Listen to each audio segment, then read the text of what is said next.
got so much motherfucking design on right now. Bring it down, nigga, come out, that three old thoughts, I'm the guap, bitches on my line, and you know.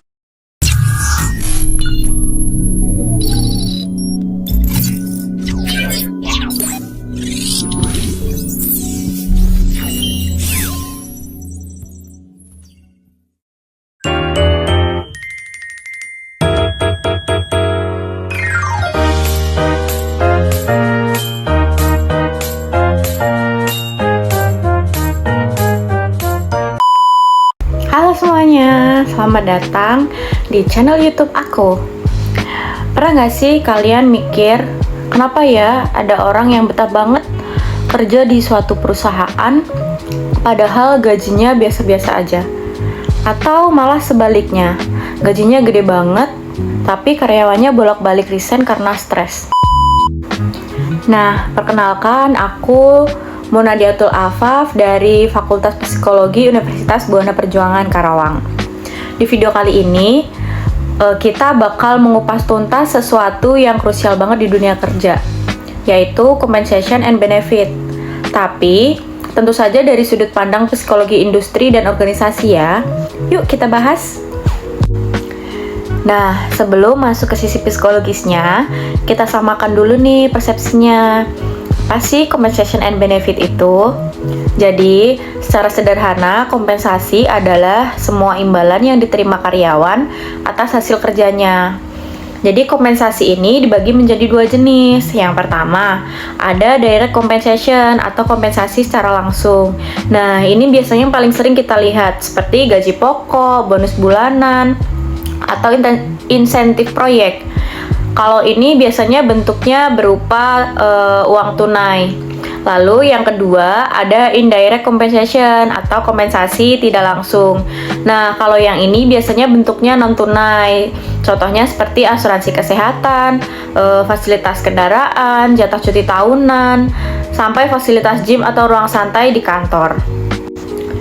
Nah, di sini banyak loh orang yang mikir, yang penting kan gajinya gede. Tapi secara sisi psikologis, uang atau gaji itu cuma salah satu faktor dasar. Di psikologi kerja, ada yang namanya teori dua faktor dari Frederick Herzberg. Nah, menurut teori ini, gaji dan tunjangan dasar itu masuk ke dalam hygiene faktor. Artinya, kalau gaji kekecilan, karyawan pasti protes dan gak puas. Tapi, kalau gajinya dinaikkan terus-menerus, itu belum tentu otomatis bikin karyawan jadi super termotivasi dan loyal banget. Kenapa? Karena manusia punya kebutuhan psikologis yang lebih tinggi. Nah, disinilah peran penting dari benefit atau tunjangan yang kreatif. Perusahaan zaman sekarang itu nggak cuman gede-gedean gaji loh, tapi perang fasilitas kesejahteraan psikologis. Contohnya apa? Yang pertama, ada mental health support, yaitu layanan konseling gratis buat karyawan yang stres. Lalu yang kedua ada work-life balance, yaitu kebijakan kerja fleksibel atau hybrid working. Lalu yang ketiga ada recognition and growth, yaitu beasiswa pendidikan atau pelatihan skill gratis. Nah, secara psikologis, benefit-benefit seperti ini menyentuh aspek self-esteem atau harga diri dan self-actualization atau aktualisasi diri dari karyawannya.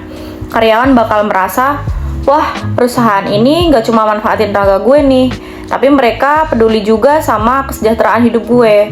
Efeknya, loyalitas naik, stres kerja turun, dan produktivitas otomatis melejit. Jadi, kesimpulannya, merancang compensation and benefit itu nggak bisa asal hitung-hitungan matematika atau keuangan aja. Kita harus pakai ilmu psikologi untuk memahami apa yang benar-benar dibutuhkan oleh karyawan sebagai manusia utuh. Jadi buat kalian para calon praktisi HR atau teman-teman sesama mahasiswa psikologi UBP Karawang, ingat ya, kunci kebahagiaan di tempat kerja itu adalah keseimbangan antara hak finansial yang adil dan pemenuhan kebutuhan psikologis yang tepat.